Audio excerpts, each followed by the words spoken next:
늘 시간마다 좋은 찬양으로 이렇게 영광 돌리고 또 은혜의 문을 열어주시는 성가대, 오늘도 너무 감사합니다.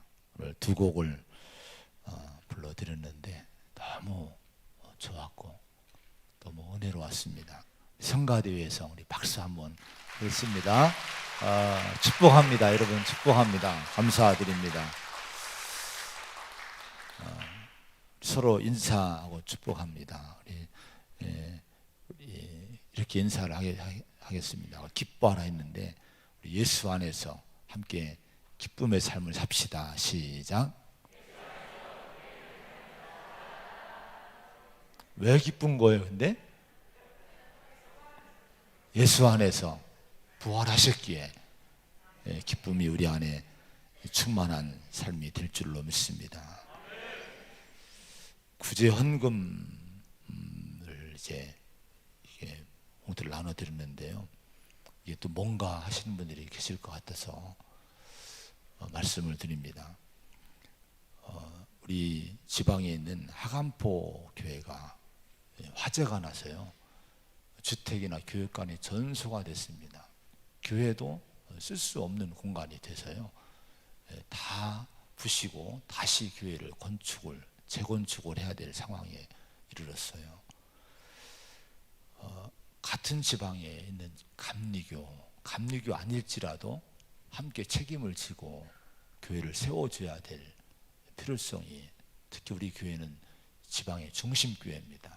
그래서 그런 마음의 감동이 오고, 또 지난번에 신진도에서 불이 나서 많은 배들이 전소가 됐어요. 현장을 제가 새벽에 가봤는데 너무 처참하게 불이 났습니다. 거기 우리 교인이 한 가정이 있어요.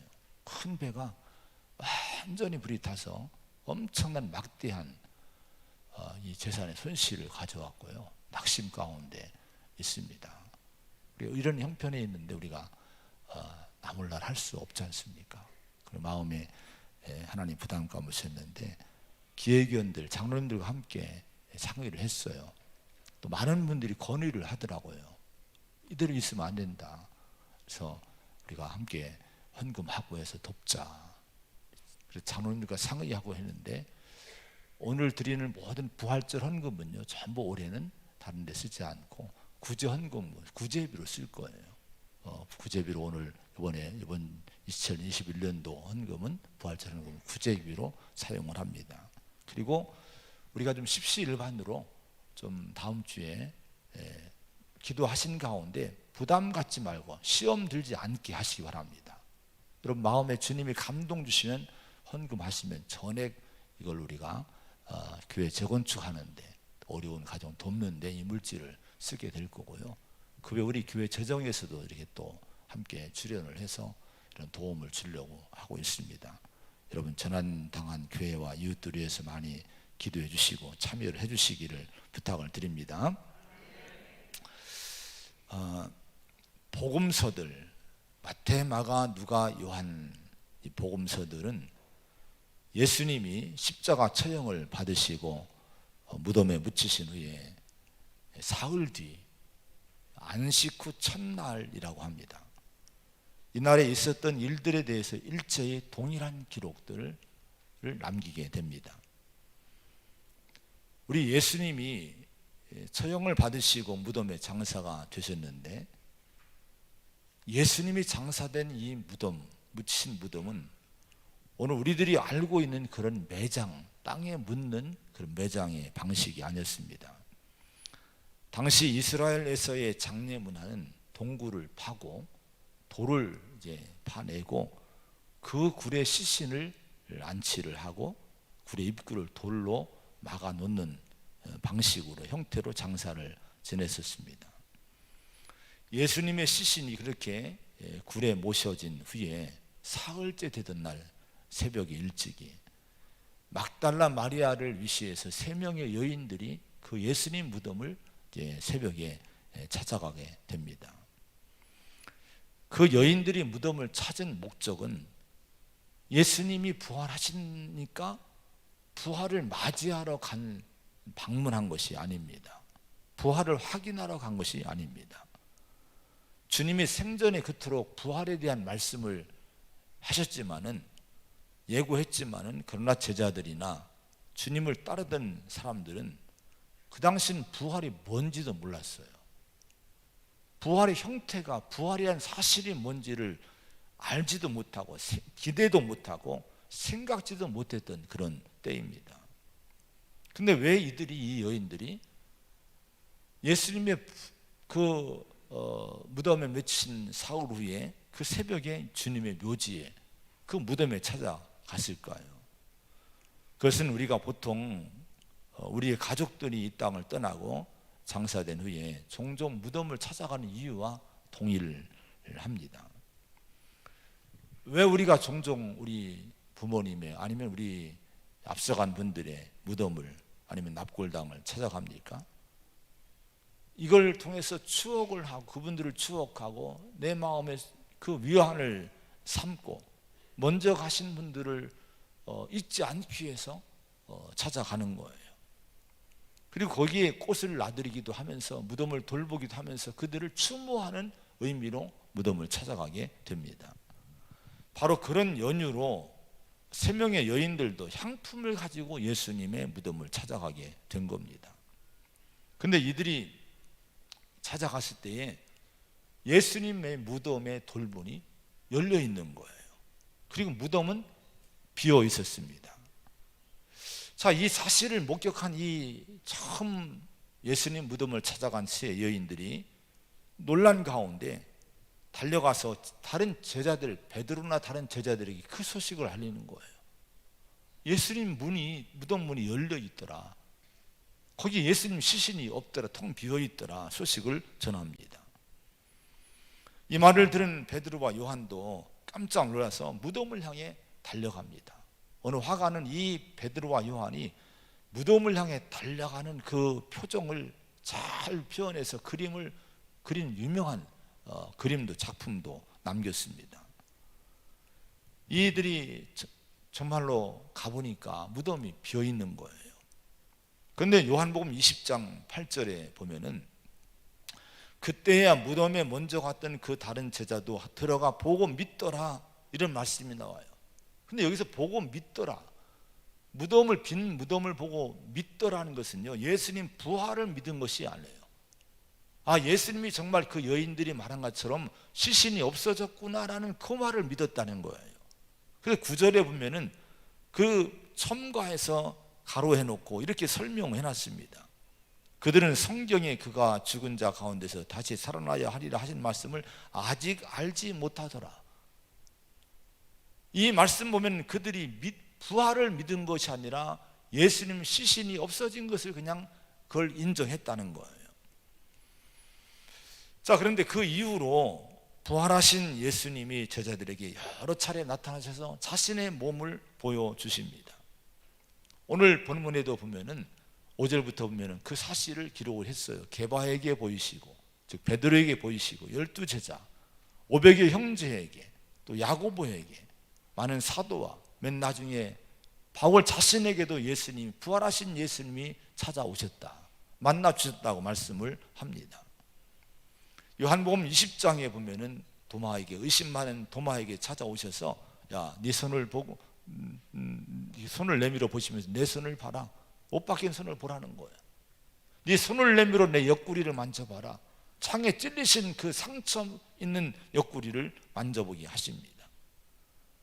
또 요한복음 21장에 보면은 디베라 갈릴리 호수에 주님이 제자들을 찾아오셔서 떡을 주시고 또 생선을 구워주시고 함께 음식을 먹으면서 몸으로 부활하신 예수님 자신을 보여주셨습니다. 자, 이런 과정을 통해서 우리 이제 제자들이 점점 예수님이 정말 부활했구나라는 사실을 믿게 된 거예요. 예수님의 부활을 목격했다는 성경의 기록이 사실이 아니고 그저 교회 공동체, 초대교회 제자들의 공동체를 유지하기 위해서 예수님이 부활했다고 조작을 해서 기록해 놨다고 한 것이라고 하면은, 이 갈릴리의 출신의 대부분 어부들이지 않습니까? 이 보잘것없는 어부들이나 나약했던 여인들이 목숨을 걸고 과연 예수님이 부활했다는 사실을 여러분 전하는 데에 뛰어들었을까요? 더구나 부활의 새벽에 보였던 그들의 반응은 철저히 불신의 모습이었고 두려움의 모습이었습니다. 그런 불신과 두려움에 빠졌던 사람들이 어떻게 그렇게 며칠 사이에 돌변해서 예수님의 가르침과 십자가의 복음과 부활의 복음을 전하는 인물들이 됐냐 이거예요. 종종 거짓 증인들을 보면은 뭔가 엄청난 대가를 약속을 받고 매수당할 때는 거짓으로 증인이 되는 사람들이 종종 있어요. 그러나 당시 제자들이나 여러분 그 초대 교인들, 그 교회 여인들에게 누가 어떤 대가를 약속할 세력이 있을까요? 그런 세력이 있을 리가 없습니다. 예수님의 가르침을 전하고 십자가와 부활하심을 전하면 당신은 죽임을 당할 때입니다. 근데 그런 죽음을 불사하고 예수 그리스도의 증인이 되면 도대체 여러분 어느 누가 그들에게 억만금의 그런 물질을 준다고 약속을 했을까요? 그런 사람들이 있을 리가 없는 때입니다. 저는 그런 일이 없었습니다. 그럼에도 불구하고 그들이 자발적으로 십자가와 부활의 복음을 전한 이유는 그들이 진실로 죽음에서 부활하신 예수님을 만났다는 거예요. 내가 봤는데, 내가 그분들을 만났는데, 한 명도 아니고 두 명도 아니고, 여러분 여기 500여 형제와 수많은 사람들이 예수님을 실제로 만나게 된 거예요. 이건 부인할 수 없는 사실이기 때문에 목숨 걸고 이들이 예수님의 부활을 전했다 하는 겁니다.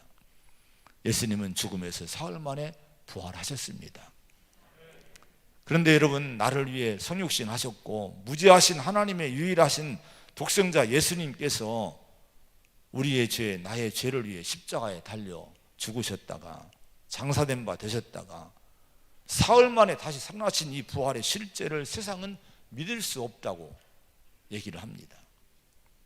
심지어 믿는 자들에게서도, 믿는 사람들에게서도 예수님의 부활을 확고하게 믿음으로 붙들지를 못해요. 부활의 믿음을 갖고 사는 것을 부끄러워하는 그런 모습을 종종 보게 됩니다. 플레밍 러틀리지라는 목사님의 글을 제가 봤습니다. 이번에 책을 보다가 이런 글이 실린 걸 봤는데요, 이런 일화를 소개를 했어요. 한 번은 이분이 아이비리그 대학의 예배에 참석을 했대요. 하버드나 예일이나 이런 데를 아마 가서 예배에 참석한 것 같아요. 그런데 여기서 그날의 설교자가 거기서 박사 과정을 받는 아주 엘리트 사역자였다 합니다. 근데 이분이 복음을 전하는데 설교하는데 너무 복음에 대해서 자신 없는 내용으로 설교를 하더라는 거예요. 그래서 설교가 끝난 후에 그분을 만나서 물어봤대요. 아니 왜 그렇게 복음에 대해서, 십자가와 부활에 대한 복음에 대해서 자신 없이 설교를 하셨느냐고 물어보니까 그분이 대답하기를, 여기 오는 회중들이 아주 똑똑한 사람들이고 엘리트인데 의심이 많은 사람들이고 세련된 사람들이라 그랬습니다. 이렇게 대답을 하더라는 거예요. 이 플레밍 러틀리지 목사님이 이 일화를 소개하면서 만일 부활 사건 이후에 예수님의 제자들이 그 설교자처럼 주눅이 들어서 제대로 예수님의 십자가와 부활의 복음을 전하지 못하고 얼버무렸다고 하면은, 특히 부활에 대해서 추상적으로만 전했다고 한다면 오늘 우리들은 예수 그리스도의 이름을 들어보지도 못했을 것이다, 이런 얘기를 이분이 했습니다. 오늘 우리가 오랫동안 예수 믿지 않습니까? 오랫동안 이 교회를 다니고 부활절을 해마다 맞이하고 있지 않습니까? 근데 오늘 내 신앙도 십자가와 부활의 복음을 부끄러워하고 어설프고 막연한 믿음으로 내가 이렇게 보내고 있는 건 아닌지, 그런 믿음으로 살고 있는 건 아닌지, 이번 부활절에는 우리 신앙을 한번 진짜 살펴볼 수 있는 시간이 되어야 될 줄로 믿습니다. 예수님이 부활하신 후에 부활의 복음이 전해지기 시작을 하자 믿음의 대적들은 온갖 불신의 주장들을 만들어냈어요. 도적설을 퍼뜨립니다. 대제사장과 장로들과 서기관들이 의논하고 군인들에게 돈을 주며 매수합니다. 뭐라고 매수했냐? 제자들이 와서 밤새 모르게 예수님 신을 도둑질하겠다고 했다고 퍼뜨리라. 이 도둑설이 그때 나오게 된 거예요. 또 어떤 사람은 기절설을 얘기합니다. 주님이 예수님이 죽으신 것이 아니라 잠깐 기절했다가 다시 깨어나신 것이다. 또 어떤 사람들은 아마 그 여인들이 무덤을 찾아간, 제자들이나 여인들이 무덤을 새벽에 찾아간 것은 아마 예수님 무덤이 아니라 어둡고 침침하니까 잘못 찾아갔을 거다. 옆에 있는 빈 무덤에 들어갔다가 그걸 보고 그냥 착각하고 나온 걸 거다. 이렇게 얘기를 하기도 합니다. 아니면 어떤 사람은 환영을 본 거다, 환상을 본 거다, 이렇게 얘기를 하기도 합니다. 근데 문제는 아까도 얘기했지만 심지어 하나님과 예수 그리스도를 믿는다는 교회 안에 있는 신앙의 사람들 중에서도 하나님의 창조를 믿어요. 그분의 계명과 도덕과 윤리의 선한 가르침을 믿어요. 근데 신앙의 결론이고 신앙의 정점이 된 부활의 신앙은 믿지 못하는 그런 모습들을 우리는 너무나 많이 볼 수 있는 이런 현실을 우리가 보게 됩니다. 어느 유명한 신학자가 있어요. 이름은 뭐 이렇게 밝히지 않지만은 이분이 이런 얘기를 했어요. 부활에 대하여 이야기할 수는 있다. 그러나 예수는 새로운 생명으로 부활한 것이 아니다. 예수는 말씀으로 부활한 것이다. 그러므로 신성을 가진 인격체로서의 살아있는 그리스도는 존재하지 않으며 그리스도는 오직 그분을 증거하는 말씀이 선포되는 곳에만 있는 것일 뿐이다. 이렇게 얘기를 부활에 대해서 설명을 하는 거예요. 이게 아주 신학에 많은 영향을 끼친 인물의 부분이 한 얘기예요. 오늘 설교자는 부활절에 이렇게 얘기를 했대요. 부활은 궁극적인 진리의 영원한 상징입니다. 도대체 이게 무슨 말입니까? 애매모호하고 추상적인 말로 부활을 설교할 수 있습니까?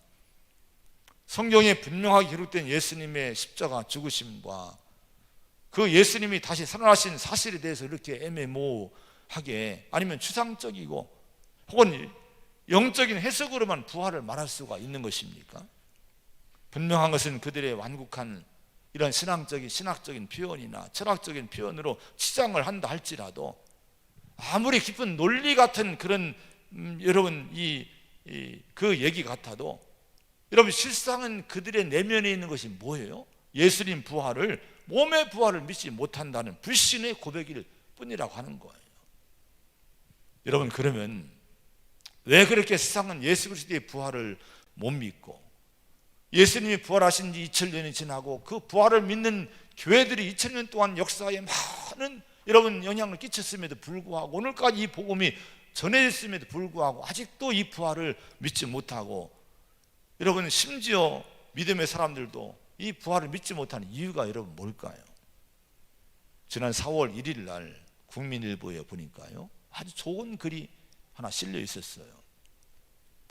김준혁 교수라는 분의 칼럼이 실렸는데 거기에 부활에 대한 신앙의 불신의 이유에 대해서 아주 정확히 설명을 잘 해준 것을 보고요 제가 이거구나, 참 제가 마음에 은혜를 받았어요. 여러분들 기회 되면 한번 찾아보셔서 지금 읽지 마세요. 지금 읽으면 방해되니까 끝나고 한번 읽어보세요. 요즘 하도 핸드폰이 있어요. 금방 찾아보고 막 이거 하는 분들이 계시는데 그러지 마셔요. 이따 읽으셔요. 이분이 이렇게 얘기를 했어요. 아담 이후 인류는 참 생명의 근원이신 하나님에게서 멀어졌다.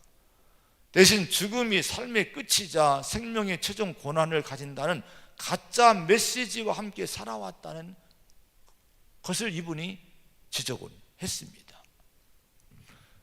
무슨 얘기입니까?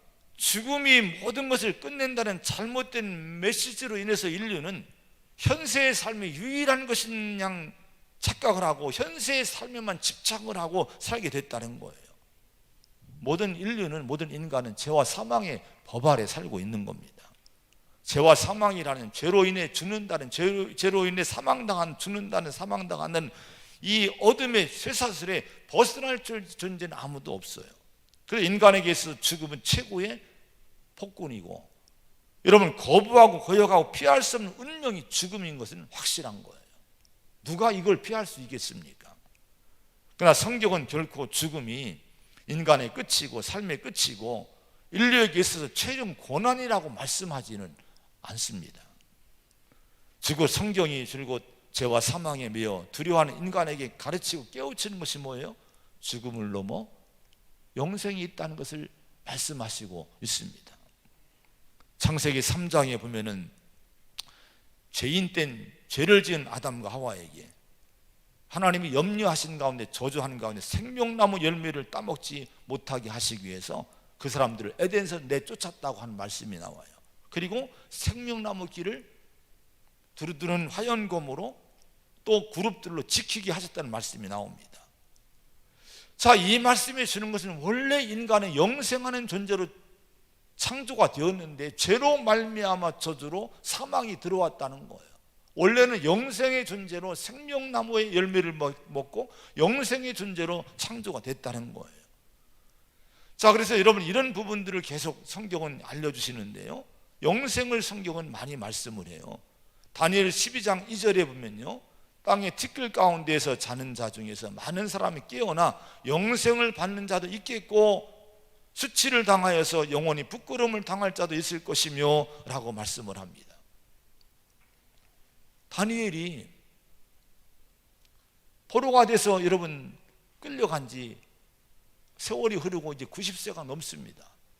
이분은 유대인들이 귀환할 때 귀환도 못했어요.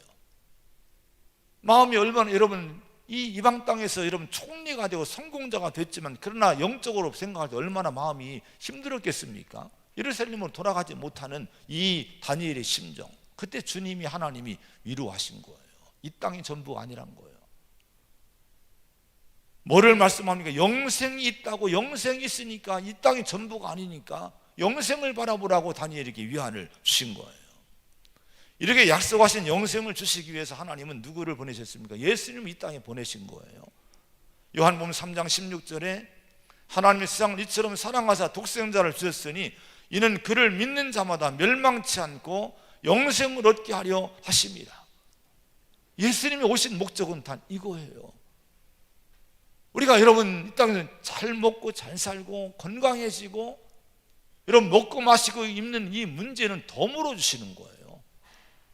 보너스로 주시는 거예요. 이것이 우리의 이 신앙의 목적이 되고 여러분 육신의 성공이 예수님의 목적이 되면 안 됩니다. 주님이 그것 때문에 오신 것이 아니란 거예요. 영생을 주시기 위해서 우리 주님이 이 땅에 오셨다고 성경은 누누이 말씀을 하십니다. 그러면 이 세상에 오신 예수님이 어떤 방법으로 죄와 사망에 매인 인간들에게 영원한 생명의 은총, 영생의 은총을 주실 수가 있습니까?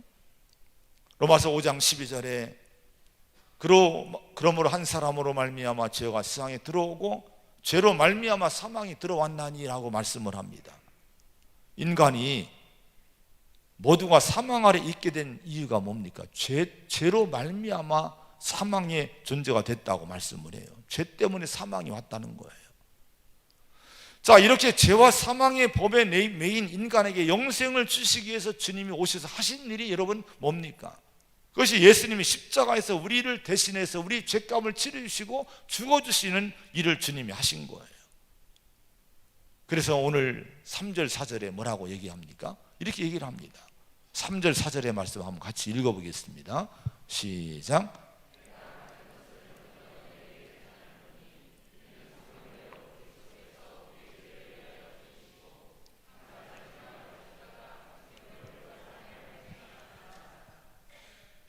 여러분 그리스도께서 왜 죽으신 거예요?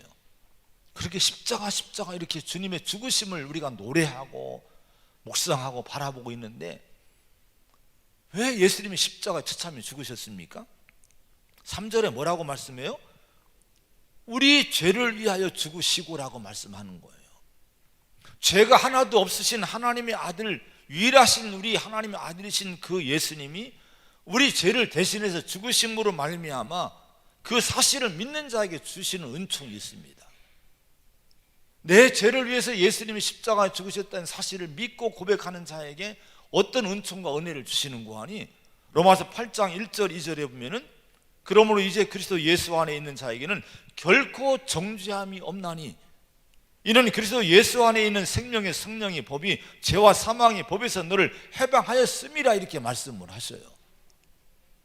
여러분 예수님이 죽으신 것은 저와 여러분의 죄를 대신해서 우리 죄를 지고 우리가 당해야 될 죄값을 지고 그 죄값을 치러 주시느라고 죽으심을 믿으시기 바랍니다. 그러면 우리는 그 믿음 있는 사람에게는 앞으로 이제는 결코 정죄받지 않는다는 거예요. 니들 죄인이지 심판이 여러분 오지 않는다는 거예요. 죄와 사망의 법에서 우리는 풀려나고요, 이제는 여러분 생명의 성령의 법으로 말미암아 영생 주시는 그 은혜로 말미암아 우리는 자유 얻고 해방 얻는 그런 신분이 된다고 하는 거예요. 이 믿음을 갖기를 축원드립니다. 여러분,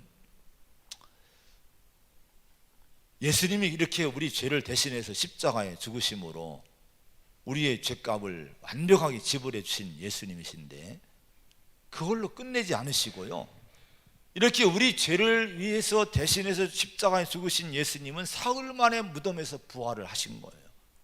오늘이 바로 예수님이 부활하심을 기념하는 바로 그 부활절입니다. 자, 이렇게 예수님이 여러분 부활하셨는데 이 부활하심이 왜 인류에게 축복이고 왜 우리에게 믿는 자에게 놀라운 은혜입니까? 고린도전서 15장 20절부터 보면요, 그 뒤에 오늘 읽은 본문 뒤에 보면 20절부터 이런 말씀이 나와요.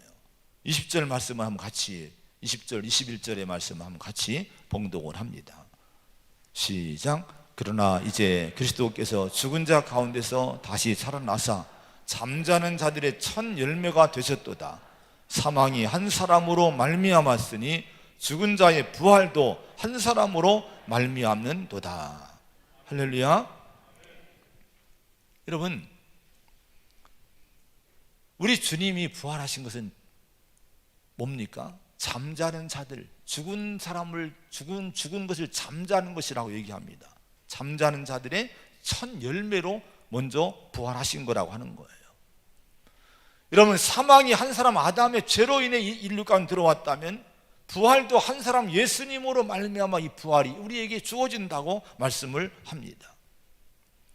여러분, 예수님의 부활이 생명의 끝인 사망만 보아온 이 인류에게 영원한 생명의 소망을 주시는 사건이라고 하는 거예요. 인간은 다 죽음으로 끝난다는 사실은 여러분 실은 인류에게 심어진 사단이 준 가짜 거짓 메시지라고 여러분 하는 겁니다. 주님의 부활은 죽음이 생명의 최종 결말이 아니라는 강력한 메시지를 우리에게 여러분 전해주는 외치는 사건입니다. 오늘 본문에서 바울은 이 예수님의 십자가 죽으심과 다시 살아나신 부활을 가리켜 복음이라고 얘기를 해요. 1절에 오늘 이렇게 말씀합니다.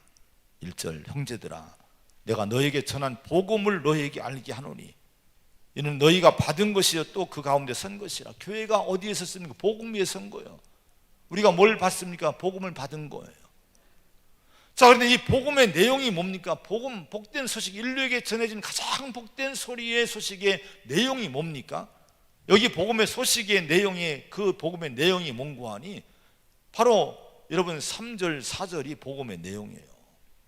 바로 성경대로 그리스도께서 우리 죄를 위하여 죽으시고 장세지 지는 바 되셨다가 성경대로 사흘 만에 다시 살아나사 예수님의 십자가 죽으심과 부활이 복음의 내용이라고 하는 거예요. 왜 이것이 복음입니까? 십자가 죽으심과 부활이 왜 복음이에요? 이 복음을 믿고 그 믿음 위에 인생을 세우는 사람은 누구에게나 뭐를 주십니까? 구원을 주신다고 하는 거예요. 여러분 2절에 그래서 여러분 내가 전한 그 말을 굳게 지키고 헛되이 믿지 않으면, 이 복음을 헛되이 믿지 않으면, 십자가와 부활을 헛되이 믿지 않으면 그로 말미암아 구원을 얻을 것이라 이렇게 성경은 말씀합니다. 십자가로 말미암아 죄사함 받게 되고요, 예수님의 부활로 말미암아 영생을 얻는 축복을 우리가 누리게 된다고 하는 거예요. 세상 사람들은 모두 사망이 끝이라는, 죽음 인생의 종착지라는 거짓 정보에 매여 살아왔고 또 지금도 그렇게 세상은 살아가고 있는 거예요. 여러분 인생은 죽음이 오면 끝이 난다고 믿고 살기 때문에 사람들은 그 죽음이 두려운 거예요. 그 죽음이 너무 무서운 거예요. 때로는 죽음이 억울한 거예요. 죽음이 너무 슬픈 거예요. 그러나 오늘 여러분 죽음을 무효화시키시고 죽음에서 다시 살아나신 예수님은 그런 세상을 향해 복된 소식을 전해주시고 있는 거예요. 죽음이 끝이 아니라는 거예요. 여러분, 그러므로 이 죽음을 두려워하지도 말고 무서워하지도 말고 슬퍼하지도 말라고 주님은 이 부활절에 우리에게 말씀하고 있는 거예요. 오늘 이 부활의 소식이 우리 영혼에, 우리 내면에, 우리 마음속에 정말 내게 주신 복음으로 들려줘야 될 줄로 믿습니다. 이 믿음, 부활의 믿음, 또 이 은혜 위에 견고히 서서 죄와 사망에서의 자유함을 기쁘게 누리는 우리 성도가 되시기를 축원을 드립니다. 이런 믿음이 있는 성도는 여러분 이 땅에 살아갈 때 우리 자신을 거룩한 사람으로 살게 돼요. 왜? 내가 하나님의 영생 얻은 부활의 축복을 약속받은 성도이니 우리 자신을 우리가 죄의 도구로 우리를 쓸 수 없잖아요. 의의 무기로, 의의 도구로 우리를 주님께 드려야 될 줄로 믿습니다. 우리의 인생을 의롭게 여러분 주님께 드리며 사시기를 축원드립니다. 이 믿음이 있으면 고난도 시련도 넉넉히 이겨낸 믿음을 갖고 살 수가 있어요. 로마서 8장 18절에 생각하건대 현재의 고난은 장차 우리에게 나타날 영광과 비교할 수 없도다. 전의 성경은 좋게 비교할 수 없도다라고 강조를 했습니다. 우리가 이 땅에 살면서 피할 수 없고 부인할 수 없는 것은 누구에게나 시련과 고난이 있다고 하는 거예요. 인간에게 왜 고난은 존재합니까? 왜 이렇게 끈질기게 시련이 여러분 떠나지 않습니까? 이 자리에서 고난 당하지 않은 성도가 있습니까? 시련 없는 인생을 살아온 사람이 있습니까? 다 인간은 누구나 크고 작건 다 시련이 있고 고난이 있는 거예요. 이유가 뭡니까? 그건 이 세상이 죄인인 인간들이 주인처럼 운영을 하고 있기 때문에 그런 거예요. 사단 마귀가 공중 권세 잡고 있는 세상이기 때문에 여기는 고난이 있는 거예요. 이 세상은 죄와 진노 아래에 있는 인간의 거처입니다. 이런 세상에 영원한 안정과 평안은요 절대 없어요. 어느 세상과 어느 정치가 어느 철학가가 어느 누구도 여러분 이 유토피아를 약속하지만 그걸 준 사람은 이 땅에 역사 일에 아무도 없습니다. 근데 고난은 우리에게 뭐를 깨우쳐 줍니까? 이 세상이 천국이 아니다. 이 세상이 절대로 안정된 영원한 안정된 장소가 아니란 것을 깨우쳐 주는 것이 고난이라고 하는 거예요. 우리가 시련당하고 고난당할 깨어나야 됩니다. 여기서 내 인생을 다 여기서 정착시키려는 마음을 깨트려야 돼요. 여러분, 그리고 우리는 뭐를 바라봐야 됩니까? 하나님께 눈을 들어야 됩니다. 죽음에서 부활하신 예수님은 우리에게 주어질 부활과 영원한 나라에서의 우리에게 주실 영광스러운 유업들을 통해서 우리에게 그 소망을 붙들게 하시는 거예요.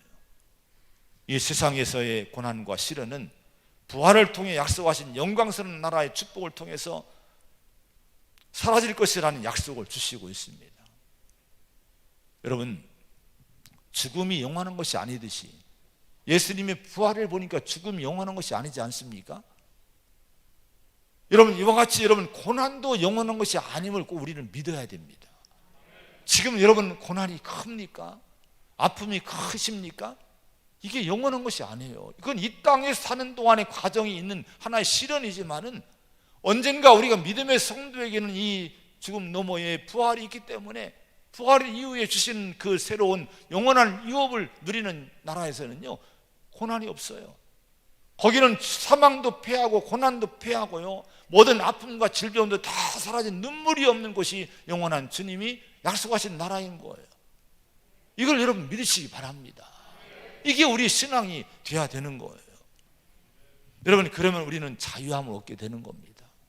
특별히 히브리서 2장에 보면은 15절에 보면은 또 죽기를 무서워함으로 한평생 매여 종노릇한 모든 자들을 놓아주려 하심이니 이렇게 말씀합니다.